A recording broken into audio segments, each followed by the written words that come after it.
Hey guys, I am about to winterize the trailer, so I thought I'd do a little video of the steps that I take, and I'll put in some pictures, and as well I'm gonna have it all written out with as many pictures as I can to explain the process for you. As I know there are a lot of videos out there, so I'm just adding to them that do it completely different. So I've been winterizing a trailer myself personally for 5 years. This is gonna be my first year doing this on the Transcend Grand Design trailer. So I've kind of looked through their manual to see what they recommend, and then I've also added in what I personally have done on my other trailer, and I've never had any issues.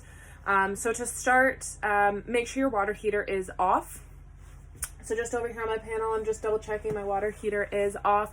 You don't want that on for 2 reasons. Once you empty the water, you don't want the water heater on because it can break the elements in the tank and ruin it, and then you're not gonna have hot water. The other thing is when you do open the drain on the hot water tank, you don't want hot water spewing out at you, as that would really hurt.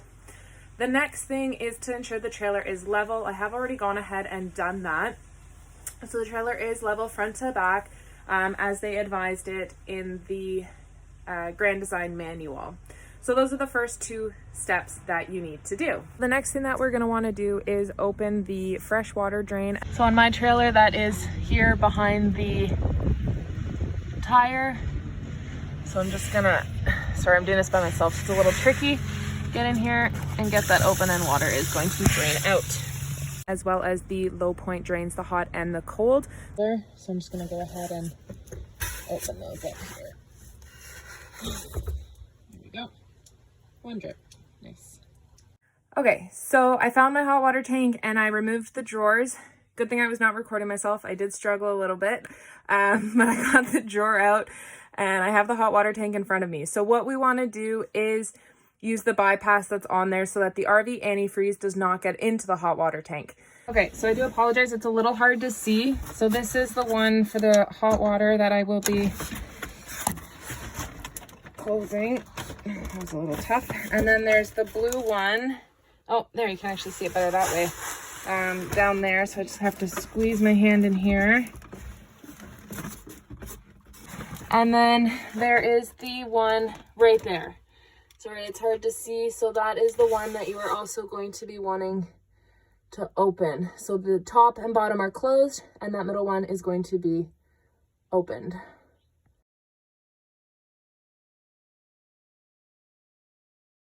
All right, so once that is done, you do want to go around to all your taps and open and close them. Make sure you do both, all your bathrooms if you have more than one, sinks, flush the toilets, open the showers, and make sure if you have outdoor kitchens or outdoor showers, you do those as well. All right, so the next step here is to find something that looks like this on your trailer. This is where the hot water tank is, and you're going to open it up, and then you are going to relieve the pressure from the tank. You are then going to need to take this out. Some people have just a top in there, and some people have an anoid rod, which is something we are looking at getting. So you're just going to unscrew that,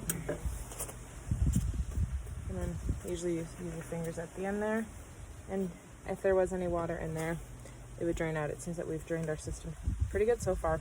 So if any water did come out and it finished, you're then going to want to put your plug or the anoid rod back in it.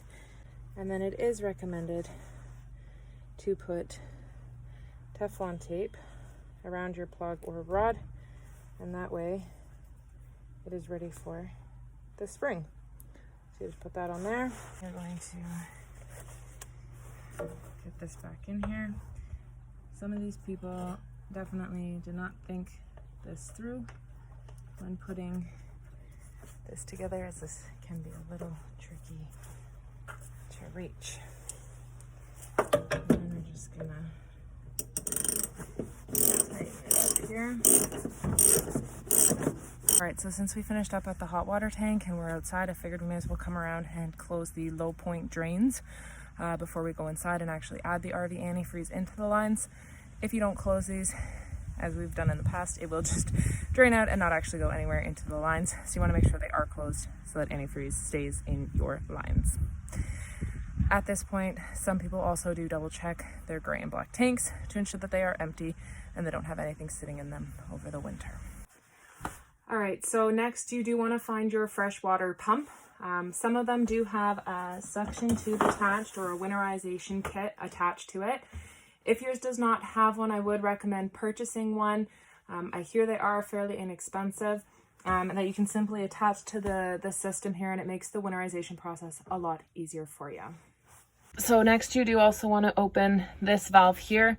So this allows this suction tube that comes out here to suck up antifreeze. Now you want to turn on the water pump for about 15 seconds to let it run dry, but you don't want to overrun it as you may ruin your motor. All right, so we are at the antifreeze stage part of the winterization process. So here with me, I have RV Home Plumbing Antifreeze, non-toxic. You can get it at pretty much anywhere. So make sure you have a couple of gallons of these. Even if you don't use it all, then you can at least just keep it for next year, but you do not want to run out when you're in the middle of this process. All right, so we will get that going. I have a little bit of an issue with this. I can't get it into the top here. So I'm going to pour the antifreeze into a bucket and suck it out of that. So that's a first for me. I have gone ahead and put that in the bucket since my thing didn't fit in the jug. And then we go back over here and we turn on the water pump again. And then you can hear it sucking up the antifreeze. Okay, so now that the lines are filled, I am going to turn on the taps to get the antifreeze through the actual lines themselves.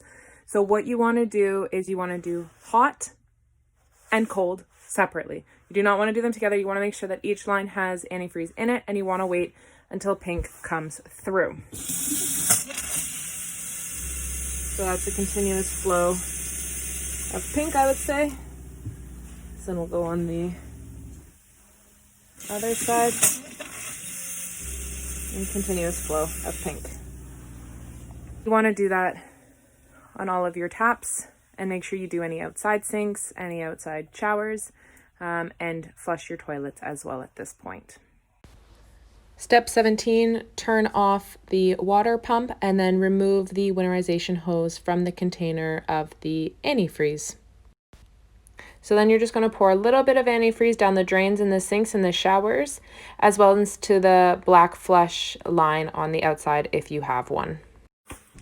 So now you are all done winterizing your trailer. Congratulations. So just a few more things I would like to add is just cleaning up any spilled antifreeze just to make sure it's not left around. And then just remove any food that's left in your trailer, as there's no need to have it sit in here. I've personally also removed my towels and beddings. One, because it needed to get washed, but two, that way it's not an attractant for rodents, as mice like to burrow into places. And thirdly, I do put out mouse traps in case they do get in. Well, then they don't hopefully destroy everything.